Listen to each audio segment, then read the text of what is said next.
kapuso, ramdam nyo na ba? Aba, sandaang araw na lang, Pasko na! May ilan nang namimili ng mga pandekorasyon at pangregalo habang mura pa, mga kapuso. Ma'am, ang bentahan. At kahit September pa lang, abay, may mga excited na para sa aguinaldo at syempre sa bonus. Meron? Oh. Wow! Diba? Wishing!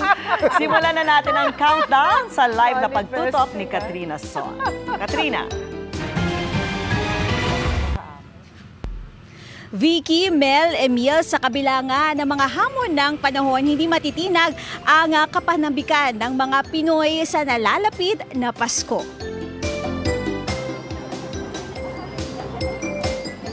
Bukod sa mga pasyalan, dinadagsan din tuwing Kapaskuhan ang mga tiyangge at tindahan ng Christmas decoration gaya sa Divisoria sa Maynila. Ngayong 100 araw na lang ay Pasko na, umaasa raw ang mga nagtitinda na kahit papaano ay mas makakabenta na sila.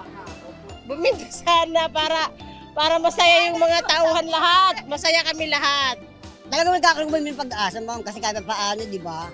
Dumaragsa na rin po yung pinakabayan namin. Sana mabenta lahat at mabawi namin yung puhunan namin. Sa ngayon, wala pa raw silang pagtaas sa presyo ng kanilang mga ibinibentang dekorasyon. Pero asahang magmamahal yan habang papalapit ang Pasko. Kaya ang ilang mamimili, pakonti-konti nang tinatapos ang kanilang Christmas decor list. Nagpe-prepare na po kasi excited na rin po kasi magki-Christmas na po. Symbolism kasi yun ng spirit ng Christmas talaga. Once na ka na ng mga decoration, happiness, ganon.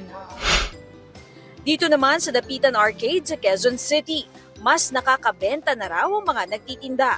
Mabili dito ang mga naglalakihang mga Christmas tree mula 1,000 pesos pataas. May iba't ibang kulay at laki ng Christmas balls. At bukod sa nakasanayang mga Christmas colors na red at green, in din daw ngayon ang pastel colors.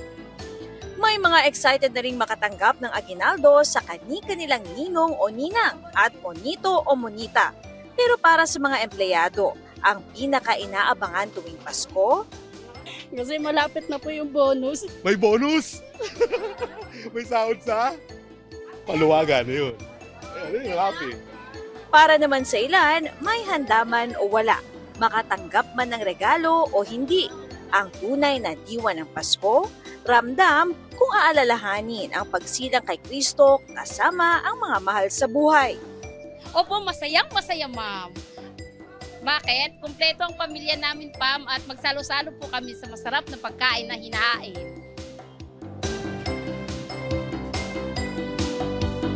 Mel, Vicky, Emil, para naman sa ilan pang mga nakapanayam natin. Higit pa raw sa mga dekorasyon, higit pa sa mga handaan, at higit pa sa inaantay nilang bonus ang pagse-celebrate ng Pasko dahil ang diwa raw nito ay pagkakaisa at pagbibigayan. Balik sa inyo.